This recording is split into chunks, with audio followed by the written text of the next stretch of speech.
افسوسناک واقعہ جو یونان کی حدود میں کشتی ڈوبی، المناک حادثہ. نیو یارک ٹائمز یہ کہہ رہا ہے کہ اس ریجن کی تاریخ کی یہ سب سے بڑا حادثہ ہے، میسیکر جو ہوا ہے.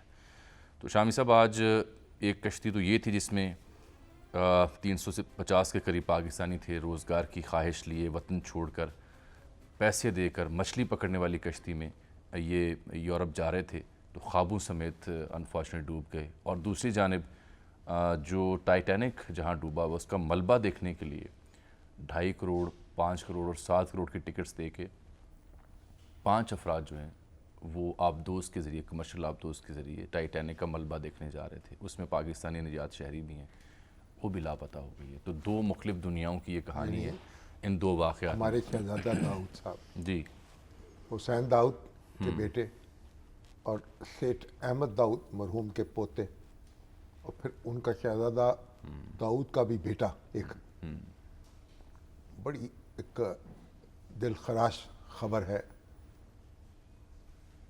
اللہ کرے کوئی اچھی خبر آئے، اگرچہ کہ اب رابطہ اس کا نہیں ہے. امید جو ہے دم توڑ رہی ہے، وہ تلاش کر لیا جائے ان کو. حسین داؤد جو ہیں وہ پاکستان کے قابل فخر صنعت کاروں میں ہیں، جی ہاں، اور کمال شخص ہیں. نظریاتی طور پر، عملی طور پر، بس ایک آپ سمجھے ایک سچے مسلمان کی چلتی پھرتی تصویر ہے. بس وہ انفارچونیٹ ایونٹ ہو گیا. یہ دو واقعات ہیں، دونوں کی مختلف دنیائیں ہیں. ابھی اللہ تعالیٰ سے دعا ہے کہ کوئی اچھی خبر آئے. رابطہ البتہ ان سے نہیں ہے.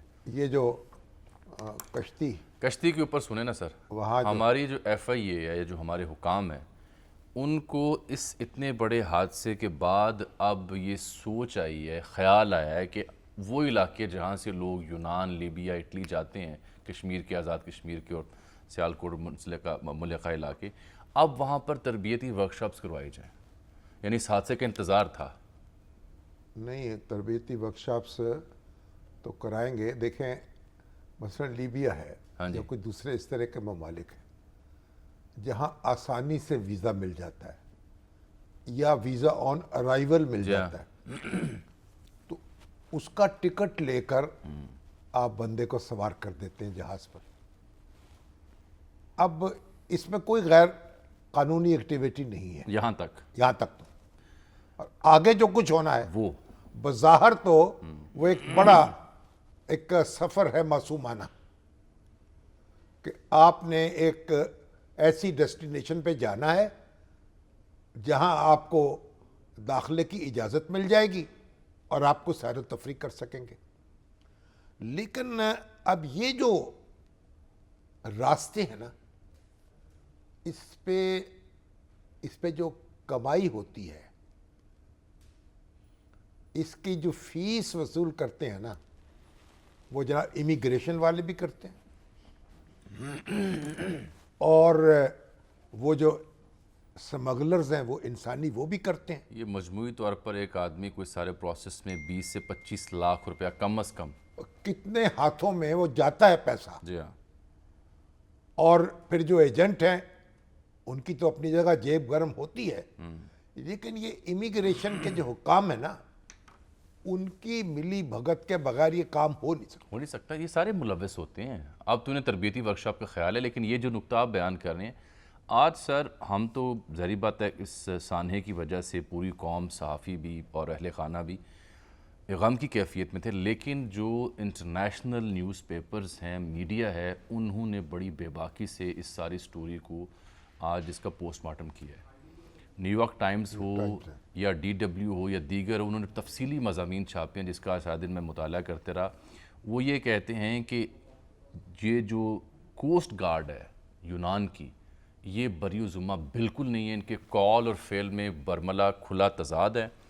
اور انہوں نے جو انہوں کو بچائے نہیں، ڈوبتے تو ڈوب جائیں. یورپی یونین کا جو قانون بنا 2014 میں، اس کا حوالہ دیا جا رہا ہے بین الاقوامی میڈیا میں، جس میں کہا گیا ہے کہ ضروری نہیں ہے کہ ایس او ایس کی کال کوئی کشتی دے تو آپ اس کی مدد کریں گے.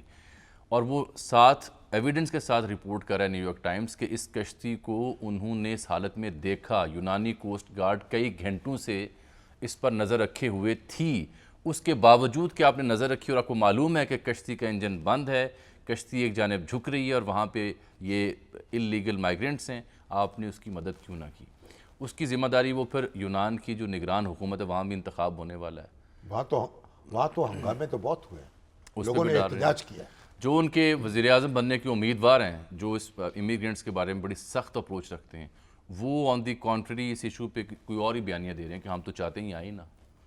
تو اس سب کے اوپر گرفت کی ہے بین الاقوامی میڈیا نے. وہ نہ آئیں, آپ ان کو گرفتار کر کے واپس بھجوائیں ان کے ملکوں میں, ان کے شہروں میں. ایک پاکستانی شہری جو بچ گیا, اس نے بتایا کہ یہ 9 جون کو جمعے کو لیبیا سے سفر شروع ہوا. اس نے کہا 3 دن ابھی ہوئے تھے تو کشتی کا انجن بند ہو گیا تھا, وہ خراب چل رہا ہے, خراب ہے چل رہا ہے. اور منگل کو پھر کچھ مصری شہری اس کشتی میں تھے جنہوں نے پاس سے کمرشل جہاز گزرا, جس نے رپورٹ کیا, نیو یارک ٹائمز کو رپورٹ کرا ہے کہ کمرشل جہاز گزرا, اس نے رپورٹ کیا جو انٹرنیشنل سٹیشنز ہیں کہ وہاں پہ ایک کشتی ہے جس کی حالت یہ ہے. وہاں سے پانی مانگ کے انہوں نے چند بوتلیں لیں اور وہ بھی آپس میں لڑ پڑے. اور پھر منگل جب آیا تو اسی جہاز کے عملے نے کشتی کا انجن بند کر دیا اور یہ بتایا مسافروں کو کہ ہم چونکہ یونان کی حدود میں ہیں تو اس لیے بند کر رہے ہیں انجن کہ ہماری آواز ان تک نہ پہنچے. اور آس پاس سے جانے والے جہازوں کو کہتے رہے کہ ہم گریس نہیں جا رہے, ہم تو اٹلی جا رہے ہیں.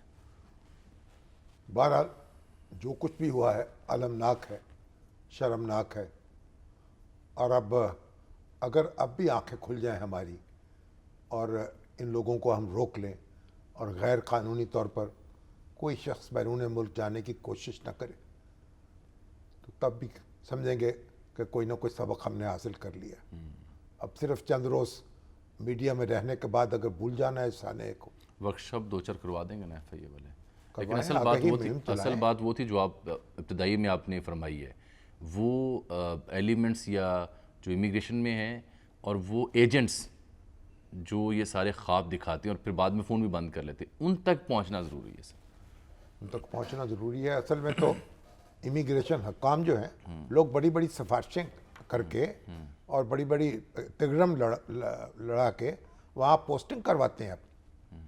جن لوگوں کی وہاں پوسٹنگ ہوتی ہے ان کا بھی جائزہ لیا جائے نا, ان کے ایسٹس کیا ہیں, ان کی جائیدادیں کیا ہیں, اور کس طریقے سے وہ یعنی ایک آپ سمجھیں کہ سونے کی کان بنا لیا ہے انہوں نے اپنے محکموں کو, اپنے پوسٹوں کو.